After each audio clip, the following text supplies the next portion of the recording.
It's been about 100 days since I've last posted, and it's at the end of the year. Fuck. For those of you that don't know me, hi, my name is ZaDa, and I'm the guy that's taking the core of D&D and shoving it into Elden Ring. There have been a lot of moving parts, unforeseen developments, life-changing things, and just stuff that I've missed in general. All of this to say that it's delayed my content to where it is now. Speaking of now, I'm here to talk about the expectations of this channel going forward, from my planning stage of things to seeing what content I'm actually wanting to produce.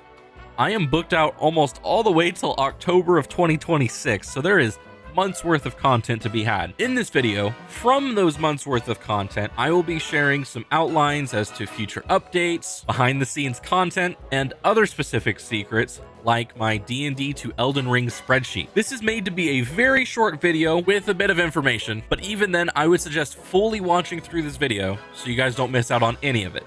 I first thought of this video sometime in March of 2025, and I was full of ambition, creative drive, etc. I was just ready to take on any challenge at that point. But now we are in December, and I still got a lot of things to work on. I've nearly built out the full system. After having rechecked some certain things, I actually missed out on a couple core mechanics that were from D&D. I also created some miscellaneous spreadsheets, some that would help me for the run itself, some that were more of like a data or like index of sorts that I can use for my other spreadsheets. There was different documents that I made for the sake of research, citing, scripting, like everything that was there. And I'd also collected, created, and organized a lot of the assets that I'll be using for future videos, for production, and for my channel. I am a one-man band taking on two very expansive games, but I wanted to do it right and give it the justice that it deserves. So far, and what I have planned, I've made a roadmap of.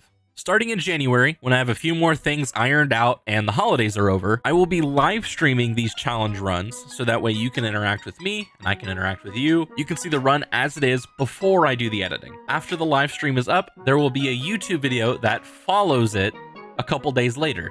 And there's going to be another sort of run that I'm doing. The challenge runs are going to be subclass specific. With these narrative runs, they are going to be, instead of once a week, they are going to be once per month. I'm making these little cinematic mini stories featuring each class. So one for the ranger, one for the barbarian, the bard, the rogue, the monk.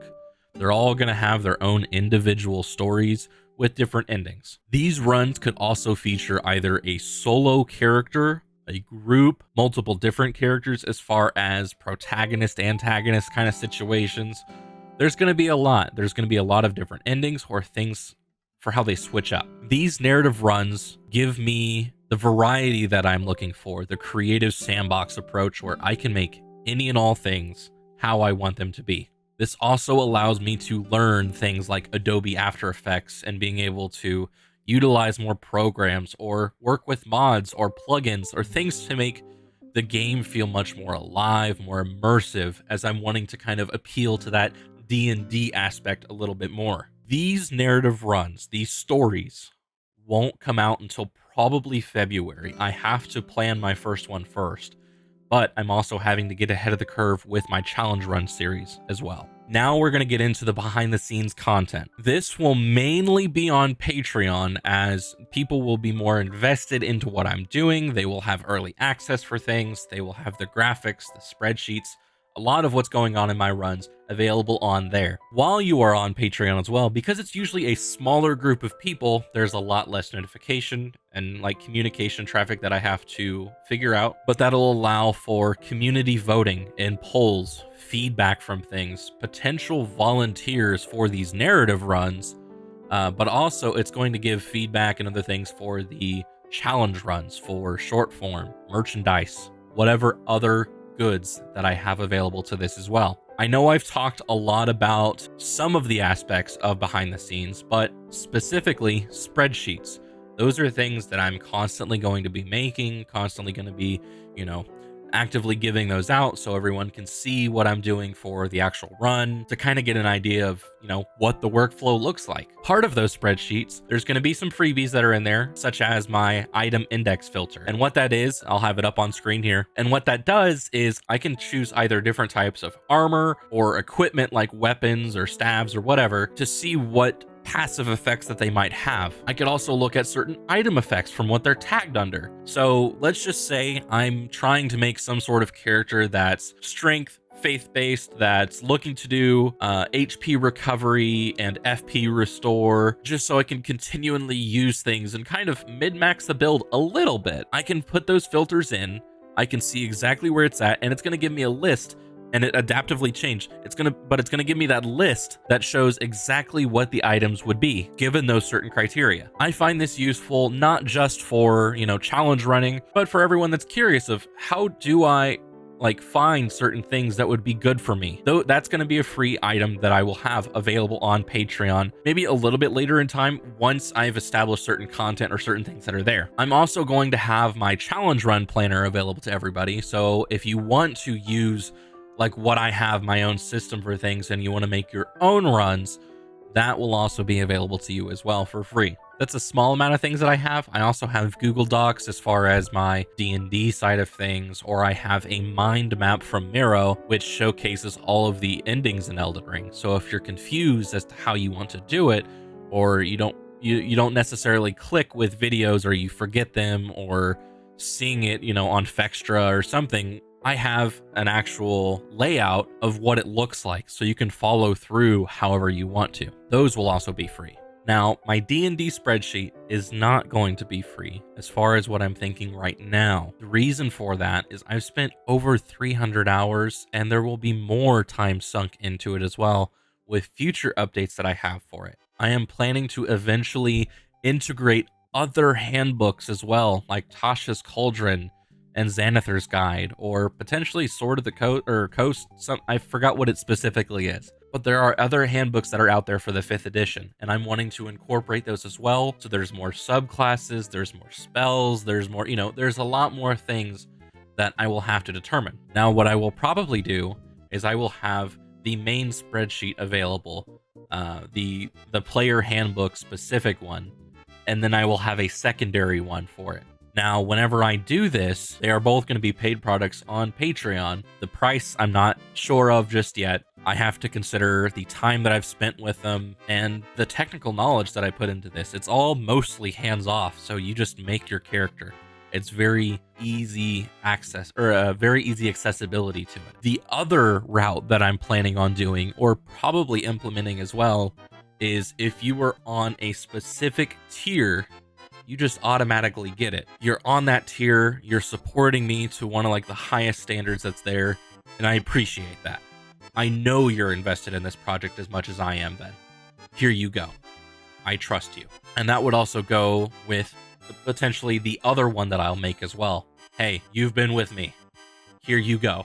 So there will be kind of a difference in how the products are priced on those things. Certain tiers will also get certain goodies like I was talking about. So eventually, if things blow up, I'm hoping they do, but if they don't, that's fine. This is all a passion project. But if they do, there's merch, there's potential collaborations that I'll have. So there might be certain affiliate links or things that I have that's there that you can access at any point in time. I do know that spreadsheet, my D&D Elden Ring spreadsheet, is going to be a big hit. We've seen all different types of challenge runs from different creators, like vigor only, endurance only, strength only, faith, going into all these different Souls games and kind of doing the same thing.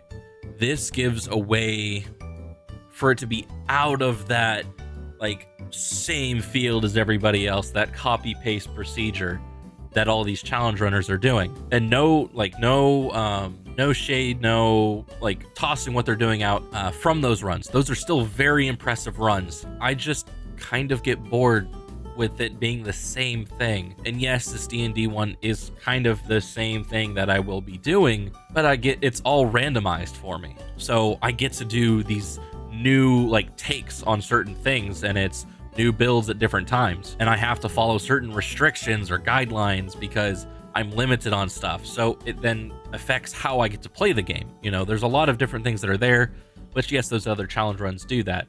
This one's a little bit different, and it's also thematic to D&D, which a lot of my friends also play. Now, whenever it comes to updates for things, I'm obviously going to be on all those different social platforms, but I'm also going to be creating teaser trailers and things for upcoming stuff, or maybe it's not in my roadmap or my scheduled stuff, and it's hey, I've got a big update coming out. Look at this. Hopefully you all are as hyped as I am. Now, when it comes down to upload times, I have an expected and realistic approach to these upload times. Now, for my expected upload times, I've talked about it already, where each challenge run should come out every week. I don't know if they're going to come out the same day of the week, like a Monday or a Friday or something like that, because there might be some delays. I have things that are going on with my personal life for like my day job or social atmosphere, so friends, family, whatever. Maybe even just a slight breather. I need just an extra day because I had to go and do errands, or I went to go and do like a workout or something, or my head wasn't in the correct my head wasn't in the right space. I just needed kind of a small break, you know? So I am expecting them to be done every week. Again, it's me doing the whole process right now. As a video editor myself, I kind of know my process that I'll be taking, and I hope that it would be every week for the challenge runs and every month for the narrative runs. So about 5 videos in the span of every month, which is why I expect it to go until October of 26. Now, we have Night Rain content that just released. We have potentially another Souls game on the horizon. You know, there's a lot of things that are there. I could even do collaborations depending, like, you never know with YouTube and content creation. Like, it just brings you to so many different places that I could have a collaboration or an event that I go to or whatever, you know, it'll delay some of those things, and I'd also be making content on those. So it might splice up my scheduling a little bit or alter, you know, etc. So realistically, there's things that do change, but I am hoping to make the videos that are there, the 5 videos a month, and I hope you guys understand. Now, for streaming, I will try and stream about 1 time per week. That could change. I could do multiple times per week. So I personally am introverted by nature. I don't have that much of a social battery, and doing this kind of branches me out of that, kind of gets me to get more used to it and to do these things. But with all these other things I'll be doing in the background with long form and short form videos and constantly posting and updating, creating and scheduling, planning, like everything, scripting as well, and thumbnail making, there's a lot that goes into this that realistically it would be about 1 time per week that I would be able to be live. I still want to connect with everybody on a live basis because like all these different communities, tabletop, Elden, like the Souls community, gaming community, editors, or whatever, there's all these different atmospheres for like cultures, pop cultures, etc., that I still want to meet and interact with everybody too. Like, it's a big field, and I still want to be able to interact with like everyone that I can. But that's everything. You know, that was a lot of information very quickly. Sorry about that, but I do appreciate you for watching this video. Thank you. Thank you so much for watching this video. It means a lot to me. It means the world, honestly. And I will see you guys on the next one. Bye.